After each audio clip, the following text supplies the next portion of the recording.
Κυρίες και κύριοι, χαίρετε. Εκπομπή Εν Λευκό, Θεσσαλία Τηλεόραση. Απόψε είπα να συζητήσουμε με τους καλεσμένους, με τιμούν με την παρουσία τους, ένα ζήτημα που εμφανίζεται ως περιοδικό φαινόμενο, δηλαδή στα ιταλικά μόδα. Κάθε φθινόπωρο, τουλάχιστον τα τελευταία 10 χρόνια, εμφανίζεται το φαινόμενο, παρατηρείται το φαινόμενο στις σχολικές μονάδες να σημειώνονται καταλήψεις από μαθητές μικρής ή μεγαλύτερης διάρκειας. Φέτος, μέχρι σήμερα, μέχρι χθες, δεν είχε παρατηρηθεί αυτό το φαινόμενο. Χθες είχαμε μιας περιορισμένης κλίμακας και εμβέλειας δράσεις, καταλήψεις, παύλα και αποχές σε σχολικές μονάδες. Σήμερα το φαινόμενο συνεχίζεται, μάλλον μειούμενο, θα το δούμε στην πορεία. Είχαμε και μια εξέλιξη της τελευταίας στιγμής, εισαγγελική παρέμβαση για αυτεπάγγελτη δίωξη ανθρώπων που προκαλούν προβλήματα με τις καταλήψεις. Το θέμα όμως έχει και ευρύτερες διαστάσεις. Έχει να κάνει με το τι κινεί τους μαθητές, τι παρακινεί τους μαθητές, ποια είναι τα κίνητρά τους όταν κάνουν καταλήψεις. Θέλουν να χάνουν μαθήματα, θέλουν να δείξουν ότι είναι απαξιωμένη η δημόσια εκπαίδευση. Προβληματίζονται και θέλουν να δώσουν και αυτοί, να στείλουν τη δικιά τους κραυγή αγωνίας. Σε δεύτερη ανάγνωση, τι ακριβώς συμβαίνει με τη δικιά μας δημόσια εκπαίδευση και την σχέση των ενηλίκων με τα παιδιά. Στην κουβέντα μας λοιπόν έχουμε απόψε για να συνομιλήσουμε μαζί τους με τη σειρά που κάθονται δίπλα μου τον Γιάννη Παιδί, δημοσιογράφο, ιδιοκτήτη ενός ενημερωτικού blog που δείχνει ιδιαίτερη ευαισθησία σε θέματα εκπαίδευσης. Τον ευχαριστώ πολύ για την παρουσία του. Γιάννη, ευχαριστώ πολύ. Εντάξει, είμαστε τόσο. Διαχειριστής. Καλύτερα έτσι. Λοιπόν, τη διαχείριση λοιπόν ενός blog που δείχνει μεγάλη ευαισθησία σε θέματα εκπαίδευσης και από χθες το πρωί είχε αναδείξει πολύ και μια ιδιαιτερότητα την οποία θα ήθελα να μας την αναλύσει με τα Γιάννη. Πρώτη φορά που χρησιμοποιούνται οι σελίδες κοινωνικής δικτύωσης για να κινητοποιούν τα παιδιά. Δεύτερο, στην τροφιά μας είναι ο κ. Θωμάς Μπεχλιβάνης, εξαιρετικός δάσκαλος και πρόσφατα συνταξιοδοτηθής από τη θέση του Συμβούλου των Συμβούλων της Παιδαγωγικής Κατάρτισης και Εκπαίδευσης από την Περιφερειακή Διεύθυνση Εκπαίδευσης Θεσσαλίας. Ευχαριστώ κύριε Μπεχλιβάνη για την παρουσία του. Τρίτο στην τροφιά, η κυρία Ευθαλία Κολοκοτρώνη με τη διπλή ιδιότητα για να μας πει και για τη σύγκρουση ρόλων. Μαμά και δασκάλα και καθηγήτρια, εκπαιδευτικός, φιλόλογος. Όταν την πήρα τηλέφωνο μου είπε πώς θα πρέπει να μιλήσω και τι πρέπει να κάνω. Της είπα όπως αισθάνεσαι σαν μητέρα ενός παιδιού που μπήκε τώρα στη δευτεροβάθμια εκπαίδευση της Κλάρας και επίσης σαν μια δασκάλα που ξέρω ότι αγαπάει πολύ την δημόσια εκπαίδευση, μας πει και αυτή τη γνώμη της. Και βεβαίως μεταφέρω και ερωτήσεις και παρατηρήσεις, επειδή το ανάρτησα στο Facebook, να πώς βοηθάει το Facebook καμιά φορά Γιάννη. Ανάρτησα λοιπόν αυτό και καταγράφηκαν ήδη παρατηρήσεις και μηνύματα και θα ήθελα να σας τα μεταφέρω. Ένα πρώτο σχόλιο, παρακαλώ, καταρχήν πρώτα οι πληροφορίες. Τι γίνεται με τις καταλήψεις σε επίπεδο Θεσσαλίας, Γιάννη? Μπορούμε να πούμε ότι χθες στο νομό Λάρισσας είχαμε 22 σχολεία δευτεροβάθμιας εκπαίδευσης, λύκεια, γυμνάσια και ΕΠΑΛ που βρισκόταν σε κατάληψη. Και αποχές? Υπήρχαν και 7 αποχές, αν δεν κάνω λάθος, τα οποία οι περισσότερες ήταν μερικές αποχές. Κάποιοι μαθητές προτίμησαν να μπουν στην τάξη. Τμήματα δηλαδή, ίσως. Τμήματα, ναι, προφανώς κάποιοι μαθητές θέλαν να μπουν, κάποιοι δεν θέλαν και είχαμε αυτό το φαινόμενο της μερικής κατάληψης. Σήμερα έχουμε σε όλη τη Θεσσαλία 23 σχολεία σε κατάληψη, εκ των οποίων τα 9 είναι στο νομό Λάρισσας και έχουμε και ένα σχολείο με μερική κατάληψη. Άρα δεν φαίνεται να έχει τη μορφή της κλιμακούμενης έτσι τόσο. Σήμερα πρέπει να πω όμως και θέλω να το καυτηριάσω αυτό εδώ πέρα. Είχαμε και ένα φαινόμενο, κάποια σχολεία κάναν εκδρομή. Κάναν εκδρομή, η οποία δεν ξέρω αν είναι συνυφασμένη με τις καταλήψεις, αλλά είναι κατακριτέα από το γεγονός και μόνο ότι αύριο είναι μέρα αργίας, μάλλον είναι μέρα εκλογών για το σχολείο και τα σχολεία είναι κλειστά. Αυτή είναι η σημερινή για μένα εκδρομή. Όποιο σκοπό και να είχε, είναι κατακριτέα. Ναι, ναι. Εδώ δεν ήταν απόφαση παιδιών, εδώ ήταν απόφαση ενηλίκων. Ίσως έστω και από πίεση παιδιών. Δεν ξέρω πώς ήταν. Ήταν ένα πράγμα το οποίο δεν έπρεπε να εμφανιστεί. Θα μας το σχολιάσει ο κ. Μπεχλιβάνης, ο πρώην προϊστάμενος παιδαγωγικής καθοδήγησης. Μία εξήγηση είναι ότι ίσως ήταν προγραμματισμένη η εκδρομή και συμφωνημένη όποτε έγινε. Μία δεύτερη εξήγηση βέβαια ήταν απελθέτω απειμού το ποτήριον τούτου με μια εκδρομή, ας πούμε. Γλιτώνουμε τις φασαρίες, γλιτώνουμε την κατάληψη, γλιτώνουμε οτιδήποτε.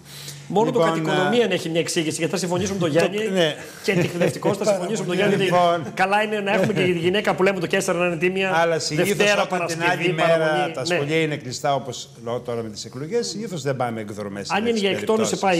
Αλλιώς είναι θέμα χειρισμού από τους διευθυντές, από τον σύλλογο κτλ. Κατά τόπους κρίνει ο καθένας πώς μπορεί να χειριστεί διαχειριστεί το θέμα. Αυτό δεν το θεωρώ εγώ τόσο σημαντικό για να το κατακρίνουμε. Σίγουρα όμως δείχνει την γενικότερη τάση που υπάρχει στην κοινωνία μας να μην αντιμετωπίζουμε απευθείας τα προβλήματα, κατά πρόσωπον τα προβλήματα, αλλά να προσπαθούμε να τα διαχειριστούμε με έναν τρόπο παίζοντας λίγο πολύ κρυφτούλια, ας πούμε. Να το πούμε έτσι, απλά. Ναι. Κρυφτούλη παίζουμε και στο Facebook, κυρία Κολοκοτρώνη. Σας έχω πει ότι πληροφορούμε τις τελευταίες 3 μέρες μετά από το δημοσίευμα και το που διάβασα χθες του Γιάννη Παιδί, ότι επιστρατεύονται γονείς και καθηγητές στα μέσα κοινωνικής δικτύωσης να βρουν φιλίες και να δουν τι ετοιμάζουν τα παιδιά τους. Αν προγραμματίζουν κάτι. Θέλω να πω. Κατασκοπία. Ή αντικατασκοπία, Γιάννη. Αν είναι κατασκοπία οι άλλοι. Εκτός και αν έχουν τα παιδιά βάλει φίλτρους στους γονείς και δεν τους επιτρέπουν να μπουν μέσα. Πιθανότερο. Να νιώθουν ότι οι φίλοι να μην παρακολουθούν δημοσιεύσεις. Λοιπόν, πώς βλέπουμε το. Είναι μικρούλα ακόμη. Ναι. Στο Facebook δεν έλαβε μηνύματα από ό,τι ξέρω τουλάχιστον. Εντάξει. Είναι στην ηλικία που άγονται και φέρονται τα παιδιά της πρώτης και δεύτερης γυμνασίου. Το ερώτημα και τώρα όμως στο αυτοκίνητο που ερχόμουν αυτό μου είπε. Είναι κακό.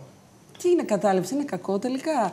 Και δυστυχώς δεν ήξερα να απαντήσω. Είναι από αυτά που δυσκολεύεσαι να απαντήσει. Είναι κακό ή καλό. Δηλαδή. Κατάληψη ήταν και το Πολυτεχνείο, έτσι. Και είναι γιορτή στο σχολείο μας. Όπως και η απεργία είναι κάτι που το θεμιτό, αλλά από εκεί και πέρα, δεν ξέρω, έχουν χαρακτηριστεί άσχημα πολλά. Έχουν γίνει πολλά άσχημα πράγματα, έχουν χειραγωγηθεί αρκετές φορές τα παιδιά. Πάντως κάθε αγώνας έχει ένα τίμημα. Η κατάληψη δεν έχει κανένα τίμημα. Έτσι λένε αυτοί μερικοί. Τι τίμημα έχει γίνει? Τίμημα έχει μάθημα δεύτερη μέρα του Πάσχα. Εντάξει. Πέρσι είχε. Πολύ μικρό το διάστημα αναπλήρωσης σε σχέση με την. Ναι, αλλά ήταν. Τη δεύτερη εβδομάδα του Πάσχα. Στην αρχή ήταν για μεγάλη εβδομάδα, μετά τη δεύτερη. Ήταν αρκετό για τα παιδιά. Βέβαια, εντάξει, από ό,τι θυμάμαι είχαμε αρκετές απουσίες. Ναι, για τους εκπαιδευτικούς, ναι. Και εδώ θέλω να δω και να το δούμε και κάπως διαφορετικά. Ο εκπαιδευτικός πάει στο σχολείο. Περιμένει να δει τι γίνεται με την κατάληψη, κάθεται απ' έξω. Γιατί πρέπει να υποχρεωθεί να ξανακάνει μάθημα τις μέρες μέσα στο Πάσχα σε αργία του. Χωρίς να πληρωθεί, χωρίς να κάνει τίποτα. Είναι στο σχολείο, απασχολείται. Θεωρείται αγκαλιά με το σύστημα, όπως είναι υπεύθυνος με το τι κάνουν τα παιδιά. Δεν ξέρω. Ότι το επέτρεψες. Σαν τιμωρία για το ότι το επέτρεψες. Νομίζω όμως ότι το τίμημα είναι βαθύτερο, αν και δεν φαίνεται. Δεν είναι ούτε ότι θα κάνουν μάθημα κάποιες μέρες διακοπών, ούτε. Το τίμημα είναι βαθύτερο, διότι όλο αυτό σημαίνει αποδιοργάνωση του δημόσιου σχολείου. Νομίζω ότι εκεί πρέπει να το δούμε το θέμα. Δηλαδή πώς. Θα το δούμε πάντως στο για το τίμημα, ξέρετε. Γιατί πρέπει και το παιδί να μάθει ότι όταν κάνω ένα αγώνα. Πρέπει να υπάρχει και ένα τίμημα. Όταν απεργώ, χάνω λεφτά. Όταν πάω και κάνω κατάληψη, μπορώ να κάνω πλάκα, να σπάσω 5 θρανία και να το πληρώσω σύλλογος γονέων. Με αυτή την έννοια το λέω. Εγώ έχω την εντύπωση ότι χωρίς ούτε διάθεση αυστηρότητας, ούτε διάθεση επίοικιας, πρέπει να μάθει ο καθένας ότι όταν διεκδικεί και φτύρει ή καθυστερεί ή εμποδίζει κάποιον. Πρέπει να είναι ένα τίμημα. Μπορεί να είναι το τίμημα η αναπλήρωση των χαμένων ωρών. Μπορεί να είναι το τίμημα παίρνω απουσίες. Κάποιο τρόπο. Θα το δούμε καλύτερα, νομίζω, αν δούμε γενικότερα το φαινόμενο των καταλήψεων και κάνουμε μια αποτίμηση από τότε που ξεκίνησαν. Λοιπόν, γιατί αυτά που κάνουν τα παιδιά δεν είναι τα παιδιά κατ' ουσίαν. Τα παιδιά κάνουν αυτό το οποίο εισπράττουν από την κοινωνία ευρύτερα και από το οικογενειακό τους περιβάλλον και το κοινωνικό τους περίγυρο, εισπράττουν ως αξίες ζωής, ως στάση ζωής κτλ.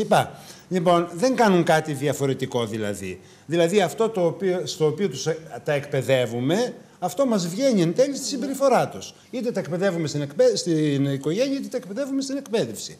Το ίδιο πράγμα είναι. Λοιπόν, άρα γι' αυτό λέω πρέπει να το δούμε λίγο συνολικότερα για να δούμε και το τίμημα και να δούμε όλες τις πλευρές αυτές οι οποίες έχουν ενδιαφέρον. Το ρεπορτάζ πάντως χθες και σήμερα καταδεικνύει το γεγονός ότι δεν υπήρχε ούτε μία καταστροφή, ούτε κάποια βάναυση συμπεριφορά σε κανένα σχολείο.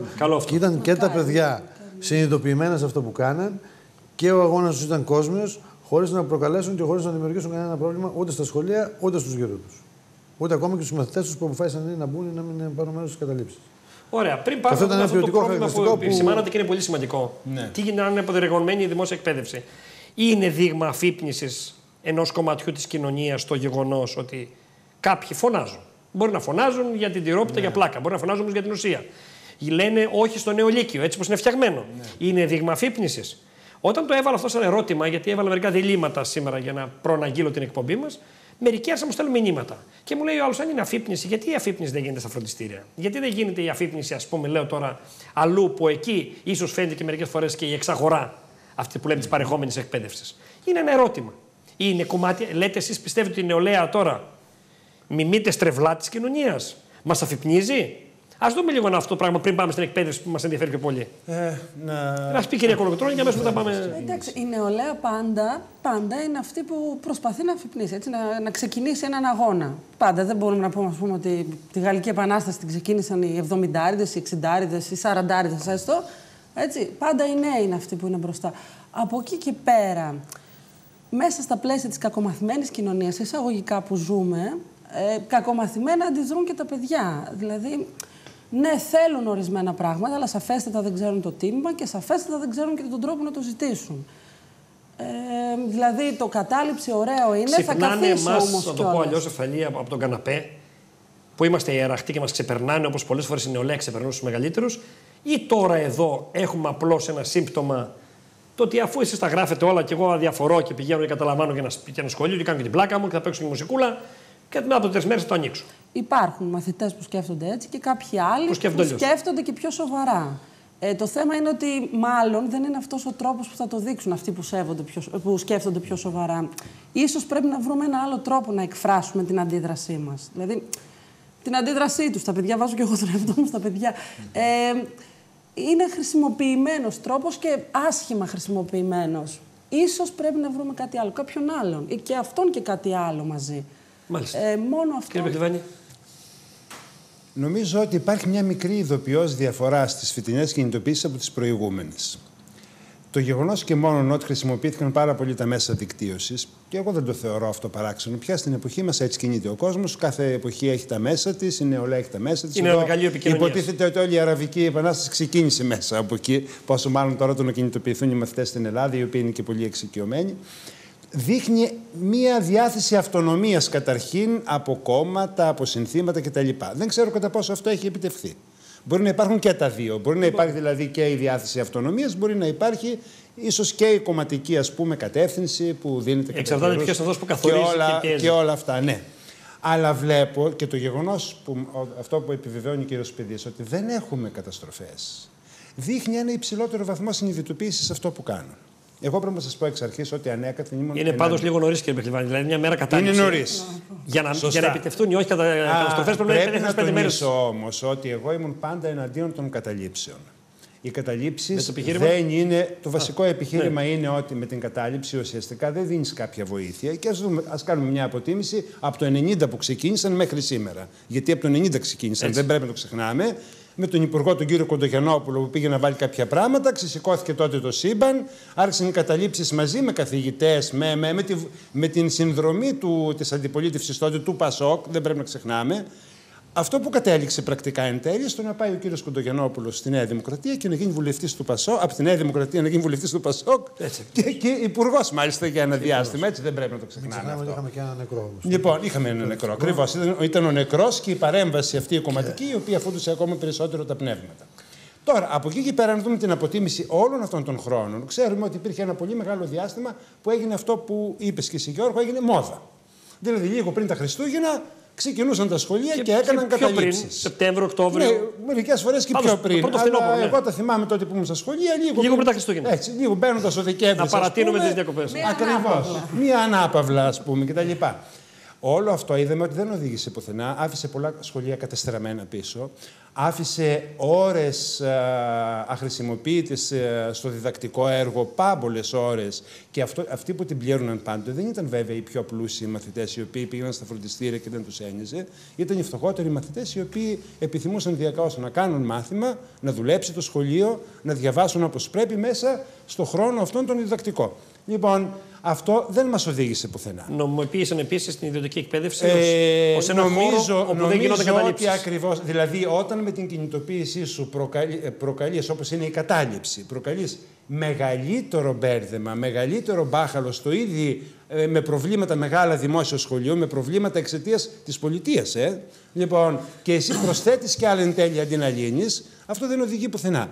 Από την άλλη μεριά βέβαια, δεν μπορούμε να κατακρίνουμε τις κινητοποιήσεις. Οι κινητοποιήσεις πρέπει να γίνονται, ιδιαίτερα σε μια δημοκρατική χώρα και ιδιαίτερα στη χώρα μας σήμερα με όλα αυτά τα μεγάλα προβλήματα τα οποία ζούμε και ξέρουμε πολύ καλά, Γιώργο, πόσα προβλήματα έχει. Άλλη μορφή, θα μπορούσαν να έχουν άλλη μορφή. Θα μπορούσαν, παραδείγματος χάρη, να γίνονται συλλαλητήρια καλά οργανωμένα. Θα μπορούσαν να γίνονται συναυλίες. Θα μπορούσαν να γίνονται εκδηλώσεις. Θα μπορούσε και ο χώρος του σχολείου να χρησιμοποιηθεί κάποια στιγμή για μια εναλλακτική πρόταση. Και ούτω καθεξής. Υπάρχουν τρόποι τέτοιοι, πάρα πολλοί. Αλλά όμως αυτό που νομίζω ότι πρέπει να συμβαίνει είναι να αφήσουμε αδιακτάρακτο το έργο στο σχολείο. Με όσα προβλήματα έχει. Τα προβλήματα που προέρχονται από την κακή οργάνωση της πολιτείας. Αυτό όμως πρέπει να το επισημαίνουμε, να προσπαθούμε να τα βελτιώσουμε τα προβλήματα αυτά. Πάντως αυτή η νοοτροπία έχει διαποτίσει και τριτοβάθμια εκπαίδευση, αλλά τέλος πάντων δεν είναι ώρα να ας μείνουμε λίγο σε αυτό. Έχουμε άλλα ειδικά. Γιάννη, θέλω τη γνώμη σου για δύο πράγματα. Πρώτον, αν είναι πραγματικά αντίδραση κατά τη γνώμη σου. Να βάλω κάποιες ενστάσεις. Και να μου βάλεις ενστάσεις και για το Facebook επίσης να μου πεις.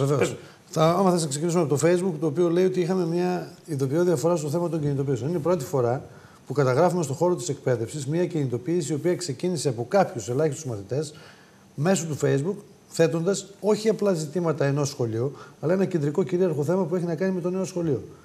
Θα μου επιτρέψει, έγινε μια δεύτερη προηγούμενη απόπειρα, την περασμένη Άνοιξη, για πορεία στη Λάρισα για το νέο Λύκειο, η οποία δεν πέτυχε. Δεν πέτυχε, εντάξει. Δούλεψε όμως, φτιάξαν σελίδα. Θυμάμαι μια σελίδα που έλεγε όχι στο νέο Λύκειο. Δεν ήταν καλά οργανωμένα. Συνθήκες, δεν ξέρω. Μπράβο. Τώρα το ερώτημα είναι, Γιάννη, αυτό το κεντρικό σύνθημα το βάζουν με αυθόρμητα σε μια σελίδα που είναι η πιο δημοκρατική έκφραση, όπως είπε προηγουμένως ο κ. Πεκλιβάνης, ή είναι κατευθυνόμενο, όπως έγινε παράδειγμα, λένε πολλοί στην πλατεία Ταχρήρ. Δεν έγινε κατευθυνόμενο, γιατί πάρει και τους πολίτες, τους διαμαρτυρόμενους που είχαμε πριν από τους αγανακτισμένους πριν από λίγα χρόνια στο Σύνταγμα. Δεν ήταν κάτι το κατευθυνόμενο. Σου δίνει την αίσθηση ότι είναι κάτι αντίστοιχο. Ήταν ένα κεντρικό θέμα. Ναι, το νέο Λύκειο έχει τα προβλήματά του, είχε την Τράπεζα Θεμάτων. Είναι πράγματα που τα ζήσαν οι μαθητές πέρυσι στην πρώτη Λυκείου. Τρέχαν, αναγκάστηκαν φέτος, έχουμε αύξηση των μαθητών στα φροντιστήρια για να αντεπεξέλθουν σε αυτές τις ανάγκες του νέου σχολείου. Ναι. Και προφανώς αυτά δημιούργησαν αυτό το κίνημα σε όλη την Ελλάδα μέσα από μια σελίδα του Facebook. Εγώ παρακολουθούσα εδώ και πολύ καιρό αυτή τη σελίδα και έβλεπα ότι κλιμακώνεται. Σήμερα είχαμε 1.000 φίλους, την άλλη μέρα είχαν γίνει 3.000. Ερχόταν μηνύματα από σχολεία και υπήρχε δηλαδή αυτή η κλιμάκωση του αγώνα και φτάσαμε στις τελευταίες μέρες 50-60.000 άτομα που λέγανε ναι, όντως θα πάμε σε μια κινητοποίηση πανελλαδικού χαρακτήρα. Ναι. Η οποία είχε την έκφρασή της με ένα συλλαλητήριο στην Αθήνα, είχε την έκφρασή της με ένα συλλαλητήριο στη Θεσσαλονίκη, μέχρι και στον Αμπελώνα είχαμε μια πορεία χθες το βράδυ, χθες το μεσημέρι. Ναι, που σημαίνει ότι κάπου τα παιδιά είχαν μια κεντρική απέτηση να αλλάξει το νέο Λύκειο. Καμία σχέση με τα αιτήματα που βάζαν τα προηγούμενα χρόνια που ήταν το κηλικείο, ήταν τα βιβλία, αλλά και αυτά ήταν ουσιώδη θέματα. Ναι. Και για μένα ήταν μια υποκρισία του κράτους που έλεγε τα παιδιά χάνουν μάθημα. Τα παιδιά δεν χάνουν μάθημα λόγω των 3-4 ημερών κατάληψης. Τα παιδιά χάνουν μάθημα γιατί υπήρχαν δεκάδες κενά σε όλα τα σχολεία, δεν υπήρχαν βιβλία. Θυμόμαστε πολύ καλά. Το έβαλα, Γιάννη, ως ουσιώδες θέμα και ξέρετε, απάντηση και θέλω το δικό σας προβληματισμό. Άμα είναι ουσιώδες θέμα, γιατί όταν τους δίνουμε 3 ώρες συνελεύσεις να συζητήσουν τα προβλήματά τους, μιλάνε 5 λεπτά για την εκδρομή την επόμενη 3 ώρες και φεύγουν. Δεν είναι εξαντλούν τον χρόνο των 3 ώρων. Κοίταξε, Γιώργο, εγώ πιστεύω ότι δεν υπάρχει μια πλήρη συνειδητοποίηση στα παιδιά. Είναι κάποια παιδιά που θέλουν μέσα από τη συζήτηση να αναδείξουν τα προβλήματά τους και να τα λύσουν. Είναι κάποια παιδιά που λένε ότι αφού πάει το μπούκι στην κατάληψη, πάμε στην κατάληψη να αναδείξουμε κάποια θέματα. Αλλά δεν πάβει και αυτά τα θέματα που θίγουν να είναι θέματα ουσιώδη. Μάλιστα. Και το λέω. Και τα κενά στα σχολεία είναι ουσιώδες θέμα. Και το θέμα της έλλειψης βιβλίων ήταν ουσιώδες. Και η παραπαιδεία τα προηγούμενα χρόνια που είχε αναδειχθεί από τη δεκαετία του 90 ή οι αλλαγές που προωθούσε τότε και ο κ. Κοντογιαννόπουλος και ο Αρσένης αργότερα που είχαμε τις μεγάλες πορείες το 97-98 ναι.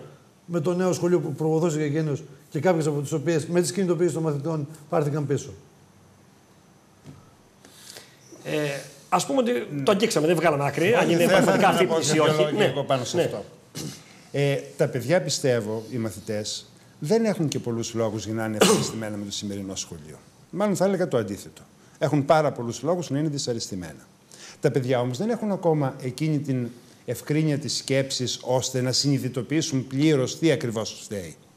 Βλέπουν ότι υπάρχει μια στενοχώρια γενικώς στο σχολείο. Βλέπουν ότι υπάρχει ένα ζόρι χωρίς κανένα αντίκτυπο. Πέραν του γεγονός ότι κάποια στιγμή μπορεί να περάσουν σε μια σχολή, διότι μόνο αυτό μένει στο τέλος. Βλέπουν ότι το σχολείο δεν είναι ένα ευχάριστο περιβάλλον για να ξεδιπλώσουν τις δημιουργικές τους ικανότητες που έχουν, να εμπλουτίσουν την προσωπικότητά τους, να αισθανθούν αυτό που λέμε χαρά μέσα από τη γνώση. Αυτό είναι το βασικό που λείπει. Αυτό λείπει διότι όλα αυτά τα οποία ανέφερε ο κύριος Παιδής πριν, οι μεταρρυθμίσεις του Κοντογιαννόπουλου, του Αρσένη, του ενός, του άλλου, μεταρρυθμίσεις υπουργών του ίδιου κόμματος, καθώς άλλαζαν και όλα αυτά, ποτέ δεν άγγιξαν την ουσία του προβλήματος.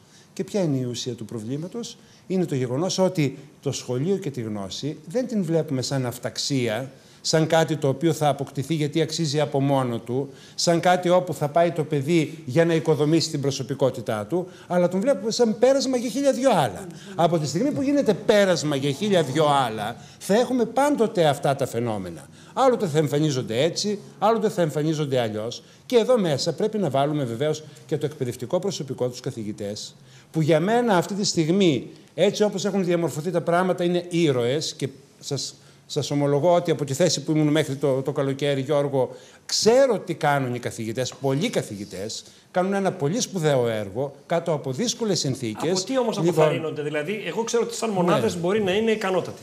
Μάλιστα. Το κλίμα όμως δεν τους κάνει να παράγουν αυτό που μπορούν. Είναι η δομή, έτσι όπως είναι φτιαγμένη. Ένα χαρακτηριστικό παράδειγμα, γιατί μην πω για ειδικότητα άλλη, να πω τα αγγλικά. Ως καθηγητές αγγλικών είναι εξαιρετικοί και φροντιστήρια είχαν περισσότεροι και δούλευαν πάρα πολύ καλά έξω. Και δεν μπορεί να κανείς δεν ξέρουν αγγλικά. Όταν μπαίνουν στο σύστημα της δημόσιας, του τρόπου διδασκαλίας των αγγλικών στα σχολεία, 15 χρόνια μαθητής και δεν είμαι άξιος να πάρω ένα lower άμα ακολουθώ μόνο το σχολείο. Και δεν πάω στο φροντιστήριο. Για το σχολείο όμως. Για χαρά δεν βγαίνει το σχολείο, δεν έχω πρόβλημα. Δεν είναι. Μπορεί να σηκώνω καλύτερα από μένα, αλλά νομίζω δεν ακολουθούν στάδια. Ξαναγυρνάμε πάλι στου αρχάριου. Πάμε πέμπτη δημοτικού. Παράδειγμα θέλω να πω. Το είπες μόνος σου. Ο τρόπος διδασκαλίας. Μήπως και εδώ θέλω να πω δηλαδή ο καθηγητής. Η δομή του προγράμματος. Από το 2000 που ήμουν εγώ στην Επιτροπή Αλλαγής των Προγραμμάτων Σπουδών με τον Αείμνηστο Τσολάκη. Από το 2000. Μέχρι σήμερα, αυτή τη στιγμή, ξαναγίνεται νέο πρόγραμμα σπουδών. Ενδιάμεσα έχουν γίνει 2-3 ακόμη. Δηλαδή, ποτέ δεν εφαρμόσαμε με συνέπεια ένα πρόγραμμα σπουδών, να γίνουν οι έρευνες, να δούμε τα αποτελέσματά του και να δούμε πού είχε θετικά και πού είχε αρνητικά και να παρέμβουμε. Μέχρι στιγμής, ελαίο κοινοτικών κονδυλίων, έχουμε αλλάξει 3-4 φορές τα προγράμματα και τα περισσότερα βιβλία. Χωρίς ποτέ να δοκιμάσουμε τι από αυτά είναι καλό, τι πάει στραβά και ούτω καθεξής. Όταν οι μαθητές ζουν, είδα ένα σύνθημα το οποίο έχει ενδιαφέρον. Είμαστε μαθητές, δεν είμαστε πειραματόζωα. Αυτό λέει πολλά πράγματα. Δηλαδή, όταν το παιδί νιώθει, ο μαθητής νιώθει ότι κάθε 2-3 χρόνια αλλάζουν τα πράγματα και ξαναλλάζουν τα πράγματα. Και ξαναλλάζουν τα πράγματα. Χωρίς να έχει ένα ορατό ορίζοντα μπροστά του, πού θα οδηγήσει αυτό το πράγμα. Αναγκαστικά. Ακριβώς. Δεν υπάρχει δηλαδή λύπη αυτό που λέμε ένα σοβαρό σχεδιασμός. Και όσοι άνθρωποι που επιχείρησαν να τον κάνουν αυτόν τον σοβαρό σχεδιασμό, πρέπει να σας πω ότι εξοφελίστηκαν κάποια στιγμή από τη διαδικασία. Και έχω υπόψη μου πάλι τον κύριο Τσολάκη, τον Αείμνηστο στον κύριο Τσολάκη. Για το θέμα της ξένης γλώσσας, Γιώργο, δεν πρέπει να ξεχνάμε ότι σε ένα σχολείο δημόσιο είναι μαθητές διάφορων βαθμίδων γνώσης. Πάτα έχουν και έκανε και επίπεδα, Γιάννη. Εγώ για χάρη και προχωρημένο. Τι άλλο να κάνουν δηλαδή. Δεν το κάνουν. Μπαίνουν τα παιδιά σε μια και γίνεται κοιμάς. Ο καλός ο μαθητής με τον μαθητή που δεν ξέρει να διαβάσει. Ο πολύ καλός δεν θα πρέπει να ξεχωρίζει, να δίνει εξετάσεις. Δηλαδή να πούμε ότι η τρίτη γυμνασίου στο ΚΠΓ, το κρατικό πιστοποιητικό γνωμάτιας, είναι Β1. Παράδειγμα. Η Β Λυκείου να είναι Β2. Να ξέρω αντίστοιχο επίπεδο. 6 χρόνια στο γυμνάσιο. Και δεν ξέρω πόσα τώρα πήγαν, νομίζω πάνε Δευτέρα Δημοτικού, το έχουμε πάει τα αγγλικά. Τα έχουν πάρει και πρώτο Δημοτικό. Πρώτο Δημοτικό. Και άλλα 6. Θα τα κατεβάσουν εκεί. Μιλάω για το φροντιστήριο. Τρίτη, Τετάρτη, Πέμπτη, Έκτη. 4 χρόνια και 6. 10 χρόνια αγγλικά. Πέστε μου κάποιο που δεν πάει σε φροντιστήριο, είναι κάποιε περιπτώσει ξέρω. Είναι εξαίρεση. Που πάνε κατευθείαν μόνο από το σχολείο και δίνουν εξετάσεις. Ο κανόνας δεν είναι αυτό. Τέλος πάντων, το θέμα είναι άλλο. Γυρνάμε στις καταλήψεις. Ερωτήσεις. Ερώτηση προς όποιον πιστεύει ότι είναι δείγμα αφύπνισης. Γιατί δεν γίνεται κατάληψη στα φροντιστήρια στα ιδιωτικά, αφού αυτά ουσιαστικά είναι οι θηρευτές των μαθητών που έχουν κενά ή μεγαλύτερα οράματα? Εκεί δεν υπάρχει ευαισθησία ή εκεί σεβόμαστε τα χρήματα του γονιού? Δεν το θεωρώ αυτό το άξιο απάντηση αυτό το ερώτημα. Για μένα είναι ένα ερώτημα διχαστικό. Κάποιος πάει στο φροντιστήριο και ο θελός. Πάει και ο θελός. Εγώ όμως θα σχολιάσω. Εδώ πάει αναγκαστικά όμως. Προσέξτε το ερώτημα έτσι που το βάζετε. Έτσι που το βάζετε τώρα. Φέρνετε η απαξίωση στο δημόσιο σχολείο τώρα. Αυτό λέμε. Το φροντιστήριο έχει δικαίωμα να επιλέξει το ποιο φροντιστήριο θα πα, αν θα πα, αν δεν θα πα. Αν σου κάνει, αν στο σημείο να διαλέξουμε να πω κάτι από αυτό. Θα το συνδέσουμε με την Τράπεζα Θεμάτων. Η Τράπεζα Θεμάτων από μόνη της, δεν μιλάμε τώρα πόσο καλή ή κακή είναι, θα το δούμε λίγο αργότερα ίσως. Η Τράπεζα Θεμάτων από μόνη της δεν οδηγεί κατευθείαν στα φροντιστήρια, διότι η Τράπεζα Θεμάτων ορίζει ότι σε αυτήν την ύλη θα κάνεις μάθημα και σε αυτήν την ύλη θα δώσεις. Η νοοτροπία όμως στην οποία είμαστε μαθημένοι ως νεοέλληνες τα τελευταία 30 χρόνια είναι που οδηγεί στα φροντιστήρια. Αν γίνει κανονικά το μάθημα στο σχολείο και αν ο μαθητής διαβάσει κανονικά με την καθοδήγηση του καθηγητή του, δεν χρειάζεται κανένα φροντιστήριο από την πρώτη Λυκείου ή κτλ. Μπορεί να τα κάνει μόνος του μια χαρά, αρκεί να είναι βέβαια προσιλωμένος στη δουλειά του. Το ότι πάνε με το παραμικρό, γιατί με τον Αρσένη το ίδιο δεν έγινε. Έτρεξαν στα φροντιστήρια ακόμη και για τα θρησκευτικά. Κάθε αλλαγή που γίνεται, το πρώτο αντανακλαστικό στην ελληνική κοινωνία είναι τρέχουμε στα φροντιστήρια. Αυτό είναι θέμα βαθύτερο πια, δομικότερο της νοοτροπίας μας. Και πρέπει να το δούμε. Και βέβαια εδώ πέρα η δημόσια εκπαίδευση οφείλει να παίξει έναν ρόλο και οφείλει να βρει τις μεθόδους πώς θα αλλάξει αυτή η βαθιά ριζωμένη νοοτροπία. Πάντως είναι σαν το φαινόμενο του αυγού του κολόμβου. Δηλαδή, η νοοτροπία των παιδιών δημιουργεί ίσως μια έλλειψη ενδιαφέροντος στην πλευρά των εκπαιδευτικών και η έλλειψη ενδιαφέροντος δημιουργεί μια βαρεμάρα την πλευρά των παιδιών και υπάρχει ένας κύκλος ίσως. Δεν είναι κύκλος. Είναι κούραση των παιδιών με όλα αυτά, έχω νομίζω. Δηλαδή, νομίζω και ο δάσκαλος θα βλέπει ένα κουρασμένο παιδί, δεν εμπνέεται τόσο πολύ. 8 με 2 το πρωί και γυρνάει και 4 φεύγει και ξαναγυρνάει στις 9 το βράδυ και πρέπει να διαβάσει και για την άλλη μέρα. Κάποιες ώρες θα τις αντιμετωπίσει. Και ένα μπαμπάκι με μια μάνα που αντί να πει καλημέρα λέει διάβασε συνέχεια. Οπότε σου λέει τα αγγλικά τα κάνω στο φροντιστήριο, πληρώνω εκεί, θα είναι η ώρα του παιδιού στο σχολείο. Θα πάρω το proficiency μέχρι την πρώτη ηλικία από το φροντιστήριο. Τα αρχαία θα έρθει ο καθηγητής στο σπίτι, θα μου κάνει. Άρα στο σχολείο δεν χρειάζεται να είμαι και τόσο προσεκτικό και δημιουργείται ένας φαύλος κύκλος. Δεν προσέχω πολύ εγώ στο μάθημα. Ο καθηγητής από την πλευρά του κακός λέει. Μωρέ, εντάξει, τα κάνουν και στο φροντιστήριο. Κακώς, αλλά έτσι έγινε τόσα χρόνια. Αν ήμασταν μόνο στο δημόσιο σχολείο, δεν θα ήταν τόσο. Βέβαια, υπάρχει και το θέμα της ιδιωτικής εκπαίδευσης και πώς αντιμετωπίστηκε η Τράπεζα Θεμάτων στην ιδιωτική εκπαίδευση. Βεβαίως. Εντάξει. Όταν δεν υπάρχει έλεγχος. Γιατί το δικό μου το ρεπορτάζ λέει ότι στη δημόσια εκπαίδευση υπήρχαν καθηγητές οι οποίοι βλέποντας τα θέματα της τράπεζας. Και μαθαίνοντας τι έγινε αλλού. Όχι μόνο αυτό. Όχι. Βάζαν ακόμα δυσκολότερα εκείνοι για να βγουν ακόμα καλύτεροι από την Τράπεζα Θεμάτων. Είχαμε τέτοια φαινόμενα. Είχαμε πολλά τέτοια φαινόμενα. Γιατί ήξεραν σε μερικά στην περιφέρεια ότι πήγαν να βοηθήσουν τα παιδιά. Όχι. Υπάρχουν τέτοια φαινόμενα πολλά. Υπήρχαν πολλά. Γι' αυτό είχαμε και ποσοστό μεγάλο αποτυχίας. Και αποτυχίες μεγάλες που σε πολλά μαθήματα που καταγράφηκε και δεν φταίνει καθόλου. Εγώ ξέρω ότι βοήθησαν αρκετά συνάδελφοι. Κάποιοι βοήθησαν. Στο ιδιωτικό σχολείο όμως ξέρω ότι βοήθησαν ευθύς εξ αρχής. Δηλαδή παίρναν τα θέματα, τα δίνανε. Πότε θα λυθεί. Άρα μπαίνουμε στην Τράπεζα Θεμάτων, αν δεν κάνω λάθος, και μπορούμε να πούμε δύο λόγια για την Τράπεζα Θεμάτων. Μπαίνουμε εκεί αναγκαστικά. Να πούμε για τα ορολόγια προγράμματα κάποιων ιδιωτικών σχολείων. Δεν μπορεί την ύλη να τη διδάσκει από τέλη Αυγούστου μέχρι τον Ιούνιο, μία ώρα πριν τις Πανελλήνιες. Και εγώ να έχω να πάω εκδρομές, να έχω να κάνω προγράμματα, να έχω να κάνω θέατρο. Τα χρειάζεται όλα ένα παιδί. Τα οποία εγώ το θεωρώ πολύ σημαντικά. Έτσι είναι πιο σημαντικά. Θέλουμε να φτιάξουμε ένα σχολείο που να έχει μόνο αρχαία λατινικά έκθεση κλπ. Αλλά όλα θέλουμε να φτιάξουμε ένα φροντιστήριο. Πάμε προς τα εκεί. Θέλουμε παιδάκια. Ποια είναι η μεγάλη αντίθεση. Πώς το είπες πριν, Ξέρεις ποια είναι η μεγάλη αντίθεση στο δημόσιο σχολείο αυτή τη στιγμή. Υποτίθεται ότι μπήκαν νέα εξυγχρονισμένα προγράμματα, με νέες μεθόδους διδασκαλίας, με project, με ερευνητική μάθηση, με δραστηριότητες, με. Όλα αυτά ακυρώνονται από όλη τη λογική η οποία εισάγεται από την πρώτη ηλικίου ιδιαίτερα. Εισάγεται ακριβώς η νοοτροπία του πώς θα φτάσουμε για να περάσουμε στο πανεπιστήμιο. Και η Τράπεζα Θεμάτων εντάχθηκε δυστυχώς σε αυτή τη λογική. Με αποτέλεσμα πια, ακολουθώντας την Τράπεζα Θεμάτων, όλα τα άλλα, ή ακολουθώντας γενικότερα αυτή τη λογική, τη φροντιστηριακή, όλα τα άλλα θέματα πια να ακυρώνονται. Έτσι λοιπόν το σχολείο βρίσκεται σε μια αντίφαση. Η σύλληψη όμως του σχεδιαστή δεν είναι καλή για να δώσει και ένα ενδιαφέρον, υποτίθεται. Για την Τράπεζα. Για να ολοκληρώσει την ύλη. Πολύ καλό. Να εξηγήσω. Μόνο που τρέχει λίγο το καθηγητή, αλλά τέλος πάντων. Εντάξει, τον τρέχει. Εδώ θέλει μια μικρότερη ανάλυση και θα παρακολουθήσω την υπομονή σας λίγο. Η Τράπεζα Θεμάτων ουσιαστικά μπήκε με την πίσω σκέψη ότι από τη στιγμή που ως τώρα μέχρι τη Δευτέρα Λυκείου δεν μπορούσαμε να παρακολουθήσουμε την ύλη και μέχρι πού φτάνει ο καθηγητής, γιατί ο καθένας περίπου έφτανε ως εκεί που μπορούσε ή ως εκεί που ήθελε μερικές φορές. Έτσι. Άρα θα τους εξαναγκάσουμε με την Τράπεζα Θεμάτων να διδάξουν αυτήν την ύλη. Αυτό σαν σκέψη δεν είναι κακή. Αν και εγώ προτιμώ εσωτερικές διαδικασίες παρακολούθησης. Δηλαδή, το καλύτερο θα ήταν ο διευθυντής να παρακολουθεί, οι σχολικοί σύμβουλοι να παρακολουθούν, οι σχολικοί σύμβουλοι να παρακολουθούν και όλη αυτή η διαδικασία να έχει και κάποιες επιπτώσεις εάν βλέπει ότι κάποιος καθηγητής χωρίς λόγο, χωρίς να υπάρχει από χρόν λόγος, δεν προχωράει την ύλη του κανονικά. Σωστά. Αυτό βέβαια προϋποθέτει και μια ηρεμία στο σχολείο, να μην χάνονται ώρες διδακτικές. Δυστυχώς πάρα πολλές άπειρες ώρες χάνονται γιατί το προσωπικό δεν είναι στο σχολείο ακόμα. Αυτός είναι ένας πολύ βασικός λόγος.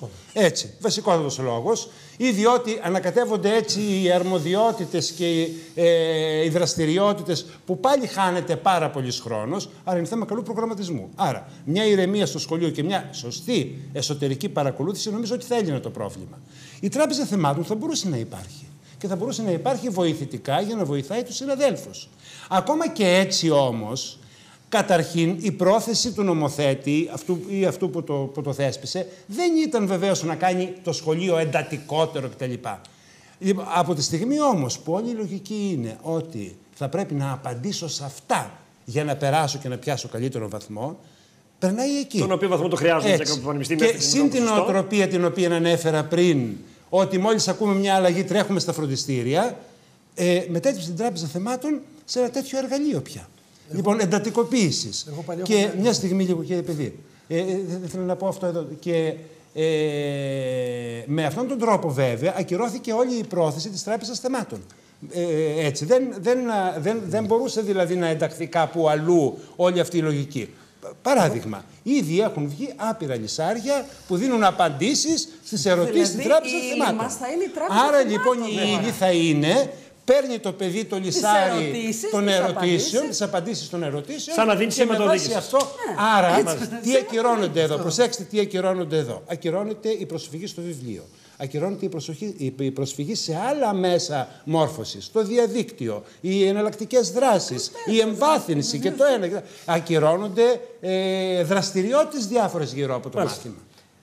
Εγώ θέλω να βάλω σε αυτό το ζήτημα της Τράπεζας Θεμάτων κάποια ερωτήματα. Βασικά, μέχρι τότε από ό,τι ξέρω, πριν την Τράπεζα Θεμάτων, οι καθηγητές ήταν υποχρεωμένοι να αναφέρουν για την ύλη τους σε ένα κεντρικό σύστημα του Υπουργείου που έλεγε: εγώ σήμερα έκανα αυτό, έκανα εκείνο, άρα παρακολουθούσαν. Άρα δεν ήταν θέμα παρακολούθησης, πιστεύω εγώ. Για μένα, η Τράπεζα Θεμάτων ήταν μια προσπάθεια του Υπουργείου να βάλει απέναντί τους εκπαιδευτικούς και να πει ότι ξέρετε κάτι, υπάρχουν εκπαιδευτικοί που δεν κάνουν το μάθημα.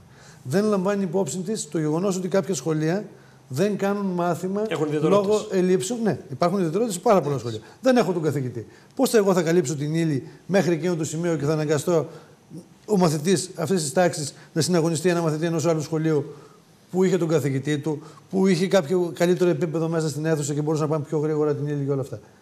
Και από την άλλη, για μένα, αυτό το λυσάρι στο τέλος είναι αυτό που αποβλακώνει τον μαθητή και τον στέλνει σε μια κατευθυνόμενη γνώση που δεν δημιουργεί ούτε κριτική σκέψη και δημιουργεί παπαγαλάκια.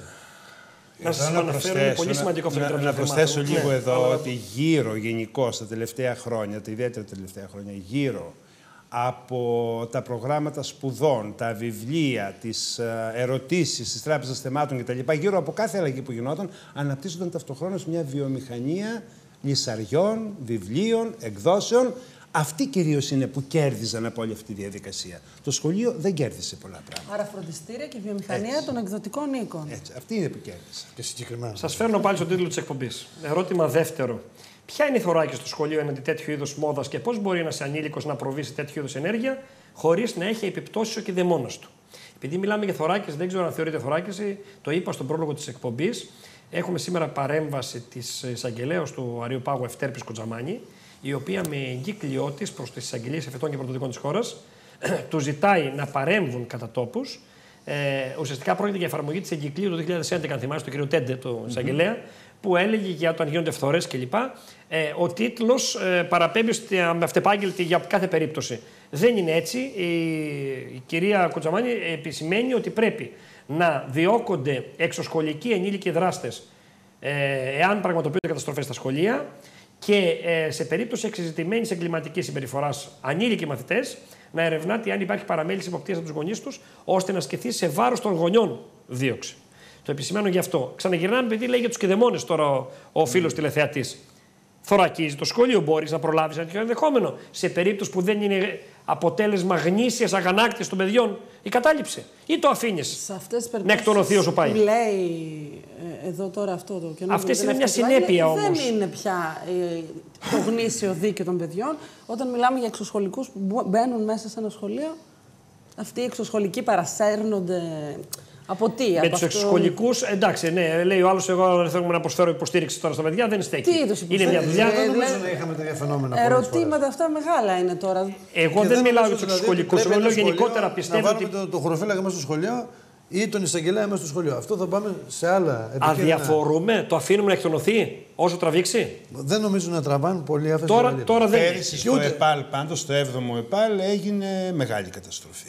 Τρομακτική. Δύο φορές στο ΕΠΑΛ. Πρέπει να πούμε ότι δεν έγινε σε μέρα κατάληψης. Ναι, όχι, δεν λέω αυτό. Δεν έχει καμία σχέση με τις καταλήψεις. Συνδέθηκε και ήταν κοντά. Δεν είχε καμία σχέση. Στην περίπτωση όμως του κυρίου. Ήταν μια εγκληματική ενέργεια στο 7ο ΕΠΑΛ που δεν είχε καμία σχέση με την κατάληψη. Είχε να εκδικηθεί, από ό,τι θυμάμαι καλά, κάποιο μαθητή, κάποιες απουσίες που του βάλανε ή κάτι που δεν έγινε σωστά, κατά τη γνώμη του, απέναντι στο Σύλλογο των Καθηγητών. Και πώς παίρνετε απόφαση για μια κατάληψη στα παιδιά, δηλαδή ποια είναι η κατάληψη που υποκινεί τα παιδιά. Εδώ είναι ίσως και η αδυναμία μας να μάθουμε τα παιδιά πώς παίρνουν δημοκρατικές αποφάσεις. Δηλαδή, τι θέλω να πω. Ο μεγάλος πάντα συνήθως επιβάλλεται στο μικρό. Δηλαδή, δεν μπορέσει η Κλάρα να πάρει να ψηφίσει τώρα εύκολα με θάρρος από τη γνώμη της. Πρέπει να είναι μια ιδιαίτερα ηγετική προσωπικότητα. Ο κανόνας είναι ότι υπάρχει μια ομάδα παιδιών που είναι πιο ψαγμένα από τα άλλα, συνήθως σε μεγαλύτερες τάξεις και καλούν συνέλευση, οι οποίοι δεν μπορούν εύκολα. Υπάρχουν τα συμβούλια της τάξης. Υπάρχει το 15μελές. 5μελές, 15μελές. Υπάρχουν συνελεύσεις. Κάποιους τρόπους υπάρχει νομίζω. Αν λειτουργούσαν αυτά, βέβαια. Ναι, υπάρχει κάποιος τρόπος. Οι δομές υπάρχουν. Δεν ξέρω αν λειτουργούν. Εγώ νομίζω ότι το ερώτημα αυτό του τηλεθεατή μας αναγκάζει να απαντήσουμε λίγο πηγαίνοντας σε βάθος. Δηλαδή, να αναρωτηθούμε τι είδους εκπαίδευση δίνουμε στα παιδιά μας, είτε ως γονείς είτε ως δάσκαλοι. Πώς λειτουργεί η οικογένεια και πώς λειτουργεί το σχολείο. Αν λειτουργούμε δηλαδή προς την κατεύθυνση να οικοδομήσουμε αυτό που λέμε ελεύθερους και υπεύθυνους ανθρώπους. Υπάρχει μια αντίληψη που θεωρεί τους νέους, τους έφηβους εν προκειμένου, τα μικρά παιδιά, τους θεωρεί εξ αρχής ελεύθερους και υπεύθυνους. Δεν είναι ακόμα. Εμείς θα τους δώσουμε τον δρόμο να γίνουν ελεύθεροι και υπεύθυνοι. Σιγά σιγά. Και πολύ καλά έκανες και ανέφερες τις δομές. Ξέρουμε πολύ καλά ότι οι δομές των συμβουλίων από ένα σημείο και πέρα έπεσαν να λειτουργούν ουσιαστικά. Υπολειτουργούν. Σε λίγες περιπτώσεις και σε κρίσιμες στιγμές λειτουργούν όντως μαζικά και δημοκρατικά. Τις περισσότερες φορές ξέρουμε ότι υπολειτουργούν. Σε αυτό φταίει και η ίδια η πολιτεία. Παραδείγματος χάριν, μέσα στο γυμνάσιο επί 3 χρόνια, όταν ο καθηγητής πρέπει να παραβρίσκεται στις γενικές συνελεύσεις, συνήθως παραβρίσκεται σαν να μην είναι εκεί πέρα. Δεν καθοδηγεί δηλαδή σωστά τα παιδιά για να μάθουν τις διαδικασίες. Έρχονται στην πρώτη λυκείου, δεν έχουν μάθει τις διαδικασίες. Στην πρώτη λυκείου ο νομοθέτης απαγορεύει την παρουσία του καθηγητή μέσα στη συνέλευση της κοινότητας. Λάθος κατ' εμέ. Αλλά γιατί την απαγόρευσε τότε? Μιλάμε για τέλος δεκαετίας του 80 ή νωρίτερα στα μέσα, διότι δυστυχώς υπήρχαν πάρα πολλοί και καθηγητές που έκαναν κομματική προπαγάνδα. Αντί να συντονίζουν και δαιμόνευαν. Άρα δηλαδή για να γλιτώσουμε ένα κακό, συνήθως αυτό κάνουμε εμείς. Προκαλούμε ένα άλλο κακό. Με από τότε τα παιδιά έμειναν τελείως ακαθοδήγητα, άρα πώς ακριβώς να εκπαιδευτούν πάνω σε αυτές τις διαδικασίες. Για μένα είναι θέμα εκπαίδευσης. Παίζει μεγάλο ρόλο και ο Σύλλογος Διδασκόντων αλλά και ο Σύλλογος Γονέων. Έτσι. Θα έπρεπε σε μια κοινή έκφραση γονείς, μαθητές, καθηγητές να γαλουχίσουν τα παιδιά απάνω στις δημοκρατικές διαδικασίες, να καταλάβουν ότι η οποιαδήποτε απόφαση με το οποιοδήποτε κόστος έχει πρέπει να λαμβάνεται κατά πλειοψηφία και να γίνεται και αυτή η απόφαση σεβαστή είτε από το Σύλλογο Διδασκόντων είτε και από τους ίδιους τους γονείς. Για να μην έχουμε φαινόμενα να στοχοποιούνται παιδιά που μπαίνουν μπροστά σε καταλήψεις, να απειλούνται με αποβολές, με οσταραξίες και ως διάφορα.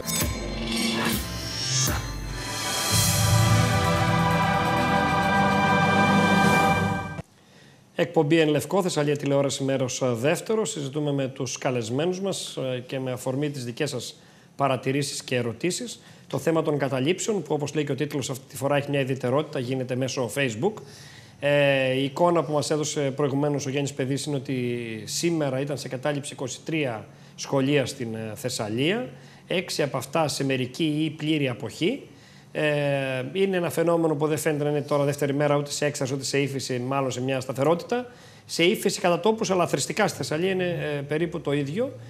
Το γεγονός ότι η κυρία Κοντζαμάνη, εισαγγελέας του Αριού Πάγου, έκανε ήδη την κίνησή της σήμερα για να προλάβει ενδεχομένως κλιμάκωση του φαινομένου και είπε ότι θα διωχθούν ποινικά ενήλικες είτε ως κεδεμόνες είτε ως υποκινητές, δείχνει κάτι. Για αυτό το φαινόμενο λοιπόν συζητούμε και με αφορμή αυτό το φαινόμενο συζητούμε για την κατάσταση στη δημόσια εκπαίδευση. Θυμίζω τους καλεσμένους μου, Γιάννης Παιδής, διαχειριστής του ομώνυμου μπλοκ. Έχουμε τον Θωμά Μπεχλιβάνη, μέχρι τώρα πρόσφατα προϊστάμενο παιδαγωγικής καθοδήγησης, και την Ευθαλία Κολοκοτρώνη, φιλόλογο και μητέρα σειράς παιδιών. Θα ασχολείται πολύ καιρό. Θα έχει για πολύ καιρό αυτά. Έλεγα στο διάλειμμα ότι ένας τηλεθεατής, ο Δαμιανός, λέει ότι δεν τολμάνε οι μεγάλοι, το τολμούν οι μικροί. Είναι αυτό που σας έλεγα, η άλλη παράμετρο. Σε μία πλευρά λέει χαβαλέ και ανεξέλεκτοι νέοι. Η άλλη πλευρά λέει πιο υπεύθυνοι από εμάς, μας ξεπερνάνε γιατί εμείς δεν κουνιόμαστε. Έτσι το προσεγγίζουν. Επίσης, έχω ένα άλλο ερώτημα που λέει, για αυτό που σας έλεγα, είναι η άλλη διάθεση και η άλλη προσέλευση. Τι είναι αυτό που κάνει τα παιδιά να παίρνουν τον νόμο στα χέρια τους? Είναι η αδιαφορία των γονιών, η αδιαφορία των δασκάλων, ο χαβαλές της κατάληψης, ή ότι οι γονείς και δάσκαλοι δεν έχουμε πείσει τα παιδιά ότι εργαζόμαστε για το καλό τους και τα αφήνουμε έρμεα στον κάθε κοπανατζή ή επίδοξο επαναστάτη? Εγώ θα πω, Γιώργο, είναι άλλο ποιοτικό χαρακτηριστικό που δεν είδαμε. Χθες ο Υπουργός Παιδείας, με την πρώτη μέρα κατάληψης, αναγκάστηκε μέσα από τη Βουλή να μιλήσει για την κατάληψη των μαθητών, κάτι που δεν γινόταν παλιότερα ούτε με 5 και 10 μέρες καταλήψεις, και να απειλήσει ότι παιδιά, άμα δεν πάτε στα σχολεία, θα σας κάνω παράταση του σχολικού έτους. Θέλει να προλάβει ή φοβάται κλιμάκωση? Φοβάται ή κλιμάκωση ή φοβάται και αυτό το διαφορετικό ποιοτικό χαρακτηριστικό του πανελλαδικού συντονισμού. Που δεν έχει καμία σχέση με τους χαβαλέτες που λέει ο συγκεκριμένος φίλος τηλεθεατής, ούτε έχει κάποια σχέση με το χαβαλέ για μένα. Εγώ πιστεύω ότι αυτή τη στιγμή, απαντώντας σε όλες τις ερωτήσεις αυτές που τέθηκαν, αυτή τη στιγμή νομίζω ότι οι νέοι και οι μαθητές του Λυκείου, του Γυμνασίου λιγότερο ακόμα γιατί είναι πιο μικροί, αλλά και αυτοί που είναι φοιτητές και βρίσκονται στο τέλειωμά τους, ζουν κάτω από μια πολύ έντονη πίεση. Τι βλέπουν στον κοινωνικό τους περίγυρο? Βλέπουν μια χώρα που αυτή τη στιγμή δεν έχει κανένα μέλλον για αυτούς. Αυτό βλέπουν. Ως τώρα η εκπαίδευση λίγο ή πολύ επιτελούσε το ρόλο του ότι θα πάμε στο πανεπιστήμιο, θα βρούμε μια δουλειά, κουτσά στραβά θα προχωρήσουμε κτλ. Αυτή τη στιγμή οι έφηβοι το νιώθουν πάρα πολύ έντονα αυτό. Ότι ζουν σε μια χώρα που δεν θα τους δώσει καμιά προοπτική. Τελειώσαμε το Λύκειο, πήγαμε στο πανεπιστήμιο. Και βλέπουμε τι γίνεται. Όλο αυτό διαποτίζει πολύ έντονα το σχολείο σήμερα. Και το διαποτίζει επίσης και η κακή οικονομική κατάσταση των καθηγητών, η οποία έγινε χειρότερη, ποτέ δεν ήταν πολύ καλή, αλλά τώρα έγινε χειρότερη. Όλα τα κοινωνικά προβλήματα που κουβαλούν τα παιδιά στο σχολείο μέσω των οικογενειών τους και είναι έντονα και εκρηκτικά. Ξέρουμε πολύ καλά στην περιφέρεια που ήμασταν, Γιώργο, ότι μέχρι το καλοκαίρι που ήμουν εγώ τουλάχιστον, ότι η μεγαλύτερη δραστηριότητα των σχολικών συμβούλων πήγαινε αυξανόμενη σε θέματα διαχείρισης περισσότερο συμπεριφορών, οικογενειακών και όχι στην επιστήμη τους. Και αυτό βλέπω, μιλώ με τους συναδέλφους και βλέπω ακόμα. Και στα δημοτικά κόμματα, κύριε Μπεχλιβάνη, καλό το σύμβουλο και στα δημοτικά, για ένα παιδί που έχει συμπεριφορά. Στα δημοτικά ακόμα περισσότερο. Ναι. Στα δημοτικά ακόμα περισσότερο. Όχι τόσο πολύ να μου υποδείξει έναν τρόπο καλύτερο δασκαλίας, όσο να μου κοντρολάρει λίγο το παιδί. Ακριβώς. Άρα όλα αυτά τα προβλήματα φορτώνονται στο σχολείο αυτή τη στιγμή. Άρα, αν θέλαμε να κάνουμε κάτι όσον αφορά το εκπαιδευτικό σύστημα τώρα, θα ήταν μια γενναία πράξη. Ποια θα ήταν αυτή η γενναία πράξη? Με νύχια και με δόντια να απεμπλέξουμε τουλάχιστον την εκπαίδευση από αυτό που λέμε μνημόνια. Θα μπορούσαμε να το καταφέρουμε. Αυτό θα ήταν πολύ σημαντικό. Διότι η εκπαίδευση θέλει χρήμα. Και έχει κοπεί, λίγο πάντα έπαιρνε, έχει κοπεί το μισό περίπου από όσο δίνονταν παλιότερα. Το ένα είναι αυτό. Το δεύτερο, δεν μπορούμε να προχωρήσουμε πια σαν χώρα. Το πολιτικό προσωπικό θέλει να οικοδομήσει υπεύθυνους και όριμους. Αυτό είναι το ερώτημα. Εδώ είναι το ερώτημα. Εδώ είναι το ερώτημα. Το ερώτημα είναι εδώ. Θέλει. Εάν θέλει πράγματι.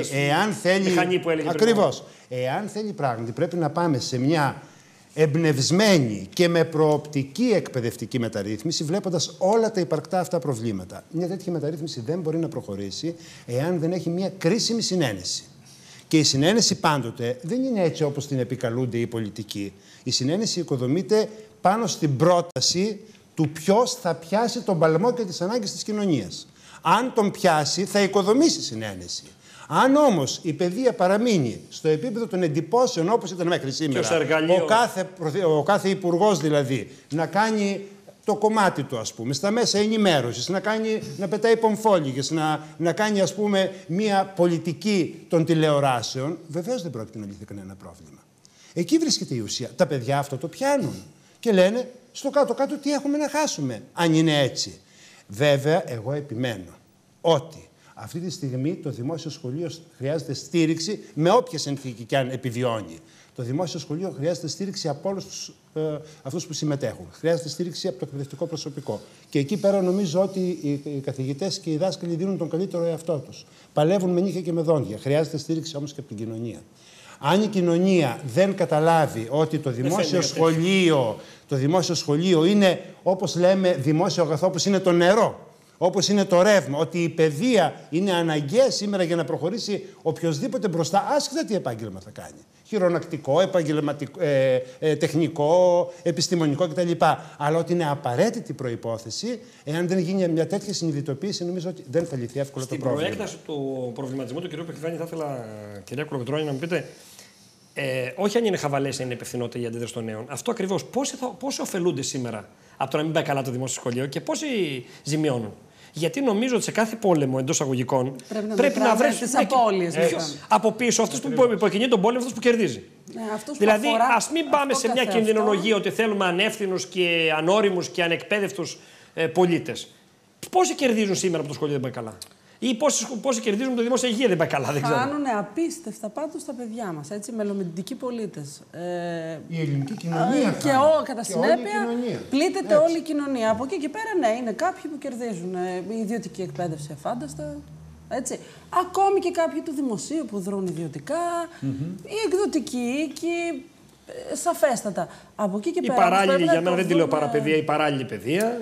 Πρέπει να το δούμε λίγο έτσι πιο ανθρωπιστικά, με αγάπη περισσότερο στην κοινωνία και στη χώρα μας, έτσι, στην αγαπημένη μας χώρα. Βλέπουμε όμως δημόσια πρόσωπα, θα απευθυνθώ τώρα σένα γιατί παρακολουθείς και το δημόσιο λόγο, που ή απαξιώνουν τελείως οτιδήποτε κάνουν οι πιτσιρικάδες, ή άλλοι, να πούμε τον Άκη Λαζόπουλο, δεν έχουν το να πούμε, που ό,τι κάνει η νεολαία είναι καλώς καμωμένο και είναι δείγμα. Μπράβο. Ναι. Είναι πάντα. Είναι ο αντίλογος απέναντι σε αυτή την απαξίωση που πάει να προωθήσει η κυρίαρχη ιδεολογία. Είναι η απαξίωση που, άμα ακούσει έναν υπουργό σήμερα, ταραξίες στα παιδιά, εγκληματίες στα παιδιά, χαλάνε το σχολείο τα παιδιά. Οπότε έχει άλλο ισορροπήσει τα πράγματα, δεν έχουν τα παιδιά είναι όριμο. Το θέμα είναι, άκουσα και τον κύριο Κλειάνη πριν να λέει, πάμε για μια νέα μεταρρύθμιση στην παιδεία. Αυτά τα παιδιά που θα βγουν από αυτή τη μεταρρύθμιση, τι προοπτικές έχουν σε αυτή τη χώρα.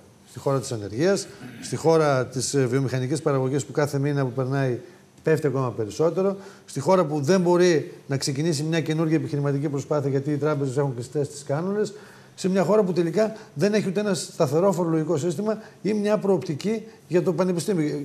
Και το ίδιο το πανεπιστήμιο όντως ακόμα το διαλύει κάθε μέρα, είτε με τις αλλοπρόσαλες πολιτικές που συμβαίνουν, είτε με την μείωση των κονδυλίων, είτε και ακόμα και με τις αντιδράσεις που υπάρχουν από τους ίδιους τους φοιτητές. Τα παιδιά που θα φύγουν αύριο από το σχολείο και πάνε στο πανεπιστήμιο, τελειώνοντας σε 4-5 χρόνια, θα χρειαστεί να κάνουν το μεταπτυχιακό τους. Τις περισσότερες φορές δεν θα το κάνουν στην Ελλάδα γιατί θα αναγκαστούν να πληρώσουν. Θα πάνε σε κάποιο πανεπιστήμιο του εξωτερικού που ίσως εκεί το εκτιμούν ακόμα καλύτερα τα μυαλά τα ελληνικά και τα σέβονται και τα αξιοποιούν ακόμα καλύτερα.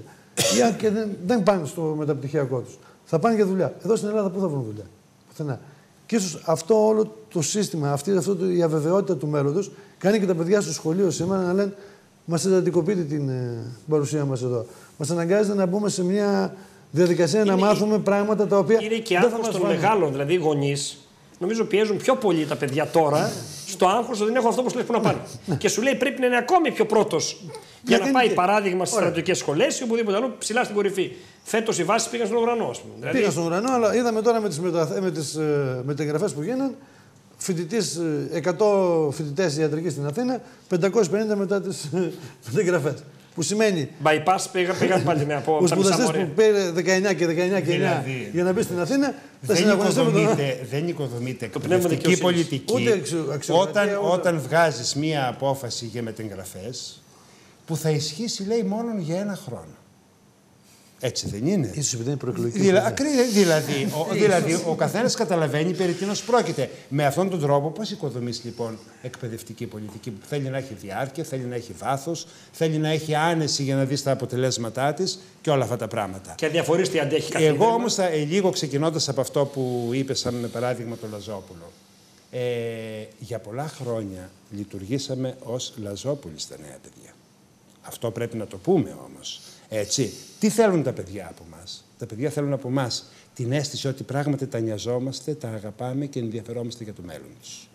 Εάν συμβαίνει αυτό και είναι ειλικρινές, τότε θα βρούμε και τους τρόπους μέσα στο σχολείο, μέσα στην οικογένεια, μέσα στον κοινωνικό περίγυρο, να τα δώσουμε όθηση και να φύγουν με χαρά. Αλλά εμείς για πολλά χρόνια, από τη μια μεριά ή ήμασταν υπερπροστατευτικοί ή ήμασταν παιδί είναι άστο. Δεν καθοδηγείται όμως έτσι ο νέος. Εδώ μιλάω τώρα για την ουσία της παιδείας, για την ουσία του παιδευτικού μας έργου. Λοιπόν, παράδειγμα. Όσα χρόνια ήμουν εγώ καθηγητής εδώ στη Λάρισα, στη δεκαετία του 90 και στις αρχές του 2000. Τα παιδιά έκαναν εκδρομές, πολυήμερες εκδρομές. Οι καθηγητές χαμπάρι δεν είχαν τι ετοίμαζαν τα παιδιά. Που θα έπρεπε να είναι πρωτεργάτες, έπρεπε να δίνουν αυτοί το περιεχόμενο στην εκδρομή, όχι οι εκδρομές να καταλήγουν στα μποζοξίδικα και στα νυχτερινά κέντρα μέχρι πρωίες. Λοιπόν, και κυρίως αναπτύχθηκε το φαινόμενο της μίζας μέσα στα παιδιά. Στο σχολείο εδώ ήταν απόν. Και στα πάρτι και στα μπαράκια. Το σχολείο εδώ ήταν απόν. Εδώ είναι μια δικιά μας ευθύνη. Δεν θα φτάναμε ίσως σε αυτή την κατάσταση, θα κάναμε πιο υπεύθυνες γενιές, γιατί βγάλαμε κάποιες γενιές ανεύθυνων ανθρώπων και το βλέπουμε τώρα μπροστά μας, εάν λειτουργούσαμε με αγάπη, αλλά και καθοδηγητικά όπως έπρεπε. Αυτή τη στιγμή, βέβαια, έτσι όπως είναι τα παιδιά, δεν μπορείς να πεις και να βγεις και να τα κατηγορήσεις. Τα παιδιά έχουν ένα ένστικτο. Εμείς όμως αυτό το ένστικτο πρέπει να τους το κάνουμε συνείδηση μέσα από την παιδαγωγική μας πράξη. Συνείδηση που θα τους δώσει καθαρότερα και τον ορίζοντα των πράξεών τους. Τι πρέπει να κάνουν και τι δεν πρέπει να κάνουν. Έτσι νομίζω. Έχει διαφορά όμως το δεν τα κατηγορώ, γιατί ακόμα και όταν κάνουν λάθη, πίσω από αυτά είμαι εγώ. Έτσι. Και έχει διαφορά στο ότι τα απαλλάσσω πάντα ή τα υπεβραβεύω. Γιατί είναι παιδιά. Και κάθε παιδί έχει δικαίωμα να έχει τον ρυθμό του, την αφασία του ή την επαναστατικότητά του. Πρέπει να μάθουν τις συνέπειες των πράξεων τους. Και πολύ μικρά δεν γίνεται. Παράδειγματα, παιδιά. Πώς θα γίνει. Ναι, αυτό Γι' αυτό λέω σε κάθε περίπτωση ότι είμαστε από πίσω εμείς. Από την κοινωνία, από την πολιτεία. Γι' αυτό είπα, κύριε παιδί, πριν ότι είναι θέμα εν τέλει παιδαγωγικού ρόλου του καθενός μας και όχι μόνο των εκπαιδευτικών στο σχολείο. Και εγώ νομίζω ότι το ίδιο το κράτος έχει γαλουχίσει αυτές τις γενιές. Όταν ο πολιτικός τα προηγούμενα χρόνια είχε αναπτύξει εκείνες τις πελατειακές σχέσεις και έκλεινε το μάτι ο μπαμπάς του παιδί και έλεγε: Μη φοβάσαι, θα παίρνει στο στρατό. Θα σε βουλέψω εγώ στην τράπεζα, στο αυτό. Αργότερα έγιναν άλλα. Θα σου δώσω τα προγράμματα, θα σε στείλω στο τάδε. Μάθαινε να μην κατακτάμε τον αγώνα του, αλλά με τον μπαμπά. Ούτε. Ο μπαμπάς, ο θείος, ο βουλευτής. Και ο μπαμπάς μάθαινε από τον βουλευτή. Έτσι.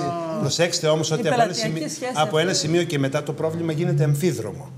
Δηλαδή, ξέρουμε πολλές περιπτώσεις, έχουν δημοσιευθεί τώρα κιόλας κάποιες, έχουμε γονείς που πάνε με απαιτήσεις στο σχολείο απέναντι στο εκπαιδευτικό προσωπικό, έχουν άποψη επί του μαθήματος, έχουν άποψη τι βαθμό πρέπει να έχει το παιδί τους, έχουν άποψη για τη συμπεριφορά του καθηγητή, αλλά δεν έχουν άποψη για το διδακτικό του έργο, αλλά δεν έχουν άποψη για το γιο τους ή για την κόρη τους, με αποτέλεσμα να ασκούν μια τρομακτική πίεση στο ήδη καταρακωμένο εκπαιδευτικό προσωπικό και επιβαρημένο με 1002 άλλα προβλήματα. Λοιπόν, εδώ πέρα το παιδί τι νιώθει, ότι έχει την πλάτη του γονιού του πίσω, ο οποίος παρεμβαίνει με αυτόν τον τρόπο. Γιατί πιστεύει ότι το παιδί του είναι η κορυφή και όλα τα άλλα είναι πολύ κατώτερα από το παιδί του. Είναι επιτυχημένη με ηλιογραφία. Είχαμε για πρώτη φορά καταδίκη της προάλλης, δεν ξέρω αν το είδατε, γονιού απομήνυση που το έκανε καθηγητής για τέτοια συμπεριφορά απέναντί του. Και αυτό είναι θετικό. Τι λέγατε για το Facebook. Στη δεκαετία του 80, λέει, ήταν το παιδάκι. Δείχνει μια φωτογραφία. Δάσκαλος με τους. Δεκαετία του 60 και δεκαετία του 60. Ναι, με τους βαθμούς. Τι βαθμοί είναι αυτοί, ο δάσκαλος. Γυρίζει και η δασκάλα και ο γονιός στο παιδί. Στρέφονται όλοι προς το παιδί. 2000 παιδί και γονιός προς τη δασκάλα. Ναι. Αλλάζει τελείως ο ρόλος. Δηλαδή πρέπει να δούμε πώς έγινε το πρόβλημα. Ότι ξεκινάει το πρόβλημα από τους πολιτικούς και από το πολιτικό σύστημα, φυσικά. Από ένα σημείο και πέρα όμως γίνεται και πρόβλημα της κοινωνίας και πρέπει να το αντιμετωπίσει και η κοινωνία. Μαζί με το πολιτικό πρόβλημα. Το ερώτημα για να επανέλθω στις καταλήψεις είναι ότι προλαβαίνει το γεγονός πώς. Βάζοντας τα όρια στα παιδιά, απειλώντας τα. Γιατί υπάρχουν διάφορες τακτικές. Άλλοι φοβερίζουν, άλλοι φυλάνε νυχτοφύλακες, οι διευθυντές στα σχολεία πάνε και καταλάβουν το κτίριο. Ναι, μου έχει τύχει περίπτωση τέτοια. Και στο γιο μου ο διευθυντής φιλούσε καραούλια. Μια μέρα λέει ένα Σάββατο έφυγε και μπήκαν μέσα. Να αφήνει το παιδί να φύγει ενώ θέλει. Το θέμα είναι δύσκολος ο ρόλος. Πρέπει να γίνει ή δεν πρέπει να γίνουν καταλήψεις. Αυτό είναι κακό ή όχι. Εγώ είπα ότι οι αγωνιστικές κινητοποιήσεις να γίνονται. Υπάρχουν εξαιρετικές μορφές αγωνιστικών κινητοποιήσεων, αλλά στο σχολείο δεν πρέπει. Έτσι εγώ νομίζω. Μπορεί να χρησιμοποιηθεί το σχολείο και σαν χώρος εκδηλώσεων για να δείξουμε την αντίθεσή μας, αλλά όχι καταλήψεις με τις μορφές που τις ξέραμε. Για μένα είναι ένας συντονισμένος αγώνας των γονέων, των μαθητών και των καθηγητών, ακόμα και με κατάληψη, είναι δόκιμος. Και γιατί όχι να μην αναδειχθούν μέσα από τέτοιους αγώνες τα προβλήματα, αυτά που βάλαμε εμείς σαν προβληματισμό σήμερα εδώ πέρα, γιατί να μην περάσουν αυτά από ένα συντονισμένο κίνημα μαθητών, γονέων, καθηγητών και να διεκδικηθούν από την ίδια την πολιτεία. Το ίδιο περίπου με άλλη μορφή λέει ένας φίλος θεατής, λέει δεν θα έπρεπε τα αιτήματα των καταληψιών να τα θέτουν στους γονείς τους και μετά να τα προωθούν οι σύλλογοι των γονέων και αυτό μετά να γίνεται από κοινού. Και αυτό είναι μια λύση. Ναι. Αλλά αν φτάσουμε σε αυτό που λέει ο κύριος Παιδής, δηλαδή γονείς, καθηγητές, τότε μιλάμε πια για ένα κίνημα της κοινωνίας. Αυτό που σας είπα εγώ πριν. Ότι χρειάζεται ένα μεγάλο κοινωνικό κίνημα για την προάσπιση αυτού του βασικού κοινωνικού αγαθού. Και γιατί δεν πάνε αντάμα τώρα παιδιά και γονείς, γιατί έχουν χάσμα, γιατί η κοινωνία μας λειτουργεί ακόμα όπως λειτουργεί. Δεν ξέρουμε γιατί λειτουργεί με αυτοματισμούς. Πάντως είχαμε δύο παραδείγματα.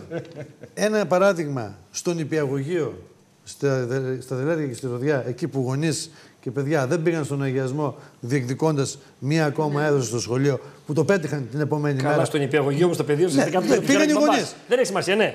Είναι είχε γίνει κάτι αντίστοιχο. Είναι μια μορφή αντίδρασης. Και με τη Δημοτική Αρχή το πετύχαν. Ωραία. Είχαμε και ένα ανάλογο παράδειγμα στη Βερδικούσα με το Γυμνάσιο Ήλικιο, αν δεν κάνω λάθος, που τους λείπαν καθηγητές, κάναν κοινή κινητοποίηση μαθητές και γονείς και την επόμενη μέρα βρέθηκαν ως διαμαγείας κάποιοι καθηγητές και πήγαν στο σχολείο. Ναι, που σημαίνει ότι και η κατάληψη, η συντονισμένη δράση, βέβαια, για μένα πάντα η συντονισμένη δράση, με την οποία αποφεύγεις και τις κακοτοπιές και τους βανδαλισμούς και γαλουχίες, μια άλλη συνείδηση αγώνα στα παιδιά, είναι αυτή που πρέπει να προωθηθεί. Ναι, συντονισμένη δράση, ναι, σαφέστατα. Πες μου λίγο για τη σύγκρουση ρόλου. Δηλαδή, εγώ το έχω ζήσει από μια. Σας το είχα πει κάποια στιγμή, τον γιος μου ήταν πολύ μικρός. Είχαμε έναν δάσκαλο, ο οποίος ήταν μαχητικός και το πλήρωσε ακριβά. Έκανε 1,5 ή 2 μήνες, νομίζω, απεργία. Λοιπόν, επί 2 μήνες έκανε δημοτικό το παιδί μου, δεν έκανε μάθημα. Είχα σύγκρουση ρόλου. Από μια μεριά σεβόμουν το δικαίωμα του αλουνού να διεκδικεί το δίκαιο του. Και από την μεριά νιώθω ότι ο γιος μου έκανε 2 μήνες μάθημα. Είναι άλλο η απεργία, άλλο η καταλήψη. Ναι, θέλω να πω, εδώ πάλι όμως υπάρχει μια σύγκρουση ρόλου, κύριε Μπεκβάνη. Δηλαδή, εμείς τη ζήσαμε και εγώ όταν το παιδί μου ήταν στο δημοτικό, στο γυμνάσιο, στο λύκειο. Είναι μάνα και λέμε τώρα το σχολείο είναι υποκατάληψη. Θα της πω, άντε μπράβο, πήγαινε. Μπράβο. Είναι ένα θέμα, Δεν ξέρω, ναι, πολύ δύσκολο είναι. Γιατί δεν θέλω να χάνονται ώρες. Ναι, σαν εκπαιδευτικός και εγώ δεν θέλω να χάνω ούτε 5 λεπτά από την ώρα μου, όχι μέρες ολόκληρες. Και μου στοιχίζει και στην ύλη μου και σε όλα μου. Από την άλλη, δεν θέλω σαφέστατα να της κόψω την πρωτοβουλία, να κόψω την πρωτοβουλία στα παιδιά, να ξέρουν τι είναι σωστό και τι είναι λάθος. Φοβάσαι ότι θα την ευνοχήσεις, δηλαδή, αν πεις. Ναι, αν πω ότι όχι, δεν θα πας, ναι, θα πρέπει να απαντήσω στο γιατί. Και αν μου θέσει το θέμα όπως το θέτουμε εδώ τώρα, ότι πρέπει κάτι συντονισμένα, ότι και εσείς πρέπει να αντιδράσετε, γιατί και εσύ λες ότι δεν σου αρέσει αυτό που γίνεται, δεν σου αρέσει η Τράπεζα Θεμάτων, ας πούμε, γιατί δεν με αφήνεις να το κάνω. Εγώ αντιδράω τώρα, αυτή τη στιγμή. Φοβάμαι ότι ναι, δεν θα μπορέσω να τις απαγορεύσω. Δεν θα μπορούσες να της πεις ότι έλα να υπάρχει άλλος τρόπος. Όχι, πέρα από το συναυλίες και όλα αυτά που λέει ο κ. Μπεκλιβάνης, εγώ λέω αλλιώς ότι φταίμε εμείς πάλι, δεν τους μάθαμε έτσι να διεκδικούν, αλλά να μαζευτούμε μαζί και να μιλήσουμε. Το είδα μια φορά σε ένα σχολείο που πήγα για ρεπορτάζ. Γιατί παλιότερα ήμασταν στον Γύρικα, πήγα εκεί πέρα που ήταν παιδιά που είχαν παρατείνει το θέμα των καταλήψεων. Δεν θυμάμαι ποτέ, μετά το 90, κύριε Μπεκλιβάνη, 95-94. Ναι. Δεν θυμάμαι ποτέ. Είχε όμως χοντρίνει το πράγμα, είχε περάσει μια εβδομάδα, 2 εβδομάδες. Και για πρώτη φορά είδα, δεν απέδωσε, αλλά είδα βέβαια δίκη λαϊκού δικαστηρίου, σε ένα τραπέζι πίστη, μια αίθουσα ήταν όλοι οι γονείς. Και φώναξαν τα παιδιά που ήταν μέσα στο χώρο της κατάληψης να τους εξηγήσουν γιατί κάνουν κατάληψη. Δεν ήταν ακριβώς διάλογος, αλλά εν πάση περιπτώσει η πρώτη φορά που είδα να συζητάνε απέναντι παιδιά σαν αυτό το έκανα πολλές φορές εγώ σε σχολεία, τώρα που ήμουν σχολικός σύμβουλος. Δηλαδή πάρα πολλές φορές συναντήθηκα με γονείς, καθηγητές, μαθητές μαζί, κάναμε συζητήσεις επί συζητήσεων πάρα πολλές φορές. Επίσης ώρες. Επίσης ώρες, βεβαίως. Αυτό είναι σχεδόν ίσως, ναι. Λύθηκαν πολλές παρεξηγήσεις, άρα δείχνει ότι αν ο διάλογος γίνεται με ειλικρίνεια, θέλουμε να λύσουμε προβλήματα και θέλουμε να πάμε τα πράγματα μπροστά, μπορεί να έχει αποτελέσματα. Με δυσκολίες βέβαια, γιατί ο καθένας είναι στα στερεότυπά του ακόμα και είναι δύσκολο να σπάσουμε στερεότυπα, αλλά αυτός είναι ο πιο ασφαλής δρόμος και ο πιο αποτελεσματικός δρόμος, αλλά θέλει συνέπεια και συνέχεια αυτός ο δρόμος. Δεν πρέπει να το κάνουμε μια στιγμή και μετά να το παρατάμε. Σωστό. Είναι δύσκολο πάντως. Εντάξει, είναι καλό που ακούω και διαφορετικές απόψεις. Εγώ θέλω τώρα ο κ. Παιδής, ο Γιάννης το ξεκαθάρισε. Λέει ότι κατάληψη, αλλά όχι σαν για την κατάληψη. Αλλά κατάληψη. Μακάρι να υπήρχε μια μέρα που θα ξυπνούσαμε το πρωί και όλοι θα αντιδρούσαμε σε αυτή την κατάσταση. Όλοι όμως. Όλοι. Εντάξει, τώρα το πρόβλημα είναι ότι. Ποιος θα το οργανώσει δεν ξέρω και πώς θα γίνει αυτό. Το πρόβλημα στην κοινωνία μας αυτή τη στιγμή είναι ότι η μία ομάδα ή ο κάθε πολίτης περιμένει την άλλη ομάδα ή τον άλλο πολίτη. Ναι. Λοιπόν, αυτό γίνεται σε όλα τα θέματα. Δεν μιλώ μόνο για τα θέματα της παιδείας. Μια σελίδα στο Facebook να λέει μικρή μεγάλη για την παιδεία. Ναι, εγώ πιστεύω ότι και με την κίνηση του τα παιδιά, έστω και με μια μέρα, 2 μέρες κατάληψη, πέτυχαν το σκοπό τους, το στόχο τους. Το θέμα του συζητήθηκε πανελλαδικά, μπήκε στη Βουλή. Απασχόλησε τον Άριο Πάγο, απασχολεί εμάς σήμερα εδώ πέρα. Αναδείξαμε θέματα που σημαίνει ότι κάτι καλό έγινε. Ναι, μας καλύζει η μίγα λίγο. Αλλά το θέμα είναι ότι το επόμενο βήμα όμως. Θα το δούμε.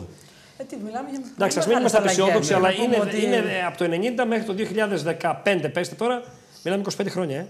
25 χρόνια τέτοιου είδους κινητοποίησεις και δεν πάμε καλύτερα. Σε μία περίοδο οξείας κρίσης, ίσως οι καταλήψεις να έφερναν πολύ μεγάλα αποτελέσματα. Αν γινόντουσαν μαζικά κτλ. Όταν όμως κουβαλούν από πίσω τους μία τέτοια αρνητική παράδοση από το 90 και μετά, για πολλά χρόνια δηλαδή είχε γίνει ας πούμε μόδα, είχε γίνει χαβαλές, είχε γίνει κτλ. Όταν κουβαλούν μία τέτοια ιστορία, δεν μπορείς εύκολα αυτή τη στιγμή να το ξαναχρησιμοποιήσεις αυτό το όπλο. Δεν ξέρω αυτό. Έτσι. Έχω και μια αντίθεση. Δεν νομίζω ότι έχουν κατασυγκουβαληθεί στη συνείδηση του λόγου κινητοποίησης των μαθητών.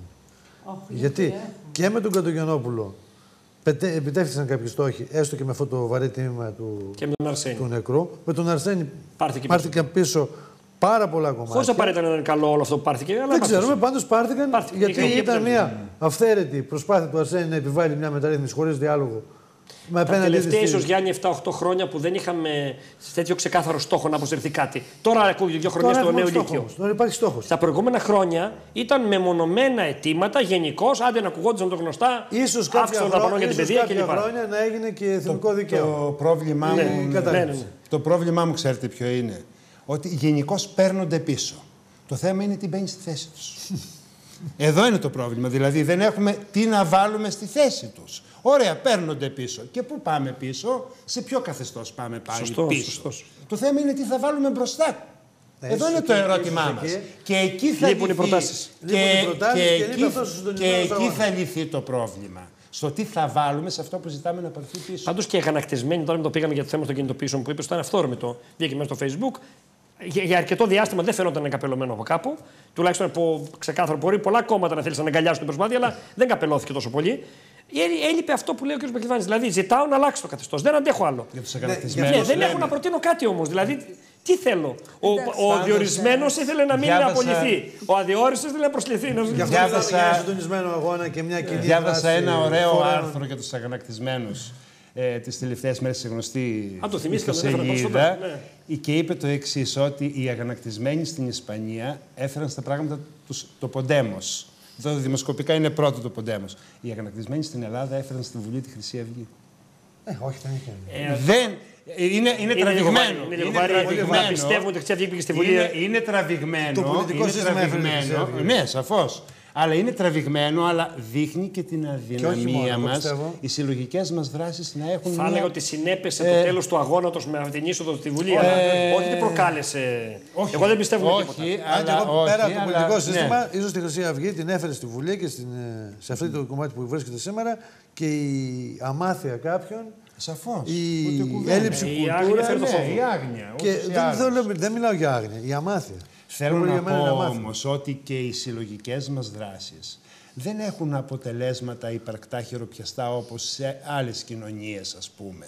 Λοιπόν, δεν το έχουν. Δηλαδή κάπου, βέβαια, στους αγανακτισμένους έπεσε όλο το κράτος απάνω. Μην ξεχνάμε τι έγινε. Έγινε ο χαλασμός, ο κόσμος μακελεύτηκε, έφυγε, απογοητεύτηκε κτλ. Αυτό που έμεινε εν τέλει όμως ήταν αυτό. Διότι εγώ θυμάμαι τους ανθρώπους αυτούς που μετά με παρέψαν στη Χρυσή Αυγή μπροστά στη Βουλή να φωνάζουν αυτά τα ευριστικά συνθήματα για τους 300 και. Ναι. Δηλαδή, φάτσα κάρτα ήταν αυτή. Έτσι, από ένα σημείο και μετά. Φάτσα κάρτα ήταν. Αλλά νομίζω ότι τώρα. Να μείνουμε στους αγανακτισμένους μαθητές. Έτσι. Ποια αίσθηση έχεις για την αγανάκτηση? Δηλαδή, δείχνεις ότι βλέπεις ότι παίρνει άλλη μορφή ο αγώνας. Είναι πιο συγκεκριμένα τα αιτήματα, είναι πανελλήνιας. Είναι μια πανελλήνιας δράση. Ναι. Πιστεύεις ότι μπορεί να κλιμακωθεί στην αίσθηση αυτή? Δεν μπορώ να το εκτιμήσω σήμερα ακόμα, γιατί είδα και αυτό το ξεφούσκωμα που ίσως ήταν και μια πρώτη προσπάθεια. Και ίσως δείχνει τα παιδιά ότι δεν είμαστε διατεθειμένοι να κάνουμε μια μεγάλη κινητοποίηση με αποχές από το σχολείο και έξω από την αίθουσα για πολύ καιρό. Μάλιστα. Πού βλέπετε να πάει αυτός ο αγώνας? Εγώ πιστεύω ότι, άσχετα που θα πάει και που θα καταλήξει, εγώ πιστεύω ότι αυτές οι κινητοποιήσεις, αυτές τις ημέρες σημαίνουν πάλι το καμπανάκι και το σημαίνουν πολύ πιο ηχηρά αυτή τη στιγμή για τους υπεύθυνους. Το πολιτικό σύστημα, οι κυβερνώντες πρώτα-πρώτα, πρέπει να πάρουν γενναίες αποφάσεις, να εγκαταλείψουν μεθόδους και τρόπους που είχαν ως τώρα, εάν θέλουμε να πάνε τα πράγματα καλύτερα στην παιδεία μας, αν νοιαζόμαστε πράγματι για τη νέα γενιά. Άρα εδώ χρειάζεται μια γενναία απόφαση όλου του πολιτικού συστήματος για να δούμε τι εκπαιδευτικό σύστημα επιτέλους θα έχουμε σε αυτήν τη χώρα. Αυτό νομίζω. Ναι, νομίζω συμφωνώ. Πρέπει κάτι να αλλάξει στον εκπαιδευτικό χώρο, το σκηνικό γενικώς στο Λύκειο, ακόμη από το δημοτικό πρέπει να αρχίσει. Γιατί, ναι, είναι ένα δείγμα. Αυτό το πανελλήνιο. Η αίσθηση δεν είναι ούτε ενθαρρυντική ούτε αποθαρρυντική αυτή την ώρα. Θέλω να πιστεύω ότι είναι ενθαρρυντική, αλλά. Θέλετε όμως να το πιστεύετε. Δεν έχετε ακόμα. Όχι, δεν ξέρω. Μακάρι να είναι έτσι αυθόρμητο και πιο μαζικό το κίνημα. Και, ναι, ίσως όχι με καταλήψεις. Και μακάρι να μην υπάρχουν άσχημες εκτροπές. Γιατί μπορεί να μπουν μέσα και διάφοροι οι οποίοι μπορεί να θέλουν να οδηγήσουν τα πράγματα εκεί. Εμένα με φοβίζει η παρέμβαση τη σημερινή του εισαγγελέα. Με φοβίζει. Μπορεί να φουντώσει τα πράγματα. Μπορεί να δημιουργήσει άλλες καταστάσεις και άλλες διαφορετικές αντιδράσεις. Και ίσως σε σχέση με άλλες φορές που τραβούσαμε πολύ καταλήψεις είναι πολύ πρόωρη. Είναι δεύτερη μέρα χωρίς να έχουμε τέτοια έξαρση. Δεν είναι όπως παλιά που το έκαναν πριν τις διακοπές. Γι' αυτό λέω έχει μια ειδοποιώ διαφορά αυτή η κινητοποίηση από άλλη. Λέω και η παρέμβαση της κυρίας Κοντζαμάνη, ίσως λέω τώρα γίνεται πολύ νωρίς. Ναι. Ίσως για να φοβήσει, να αποτρέψει αυτούς που πρόκειται να. Πρώτη μέρα βγήκε χθες ο Υπουργός και απείλησε ότι παιδιά Δεύτερη μέρα εισαγγελέας. Δεύτερη μέρα εισαγγελέας, τρίτη θα έρθει στο μέσα στο σχολείο. Η κλιμάκωση εκεί πάει. Μάλιστα. Με ό,τι μπορεί να συνεπάγεται αυτό. Εύχομαι να μην συμβούν τα χειρότερα. Και εγώ εύχομαι. Και κύριε καλό είναι να είμαστε όλοι. Κύριε Παιδί, κύριε Μπεχλημάνη, κύριε Κολοκοτρώνη, ευχαριστώ θερμά. Και εσάς κυρίες και κύριοι, ιδιαίτερα σας ευχαριστούμε που και απόψε μια ποδοσφαιρική βραδιά μας φιλοξενείτε στα σπίτια σας. Και είτε είναι δείγμα ευαισθησίας, είτε είναι δείγμα απαξίωσης, είτε είναι δείγμα αγωνιστικότητας, είτε είναι δείγμα χαβαλέ. Οι κινητοποιήσεις των παιδιών μας δίνουν μια αφορμή, όπως αυτό φάνηκε στην κουβέντα μας. Άλλωστε, αυτό που κυριάρχησε δεν ήταν τόσο πολύ καταλήψη, όσο η εξέταση των κινήτρων ή των φαινομένων που υπάρχει πίσω, που λέγεται δημόσια εκπαίδευση. Σε κάθε περίπτωση μας δίνουν αφορμή για να συζητάμε θέματα που θα έπρεπε να είναι πρώτης ημερήσιας διάταξης. Όχι προ-ημερήσιας, να ήταν πρώτο θέμα σε κάθε συζήτηση που θα πρέπει να κάνουμε για την εκπαίδευση και για την κοινωνία μας. Σας ευχαριστούμε θερμά. Να είστε καλά, ραντεβού την άλλη Τρίτη. Μια χαρά σε όλους.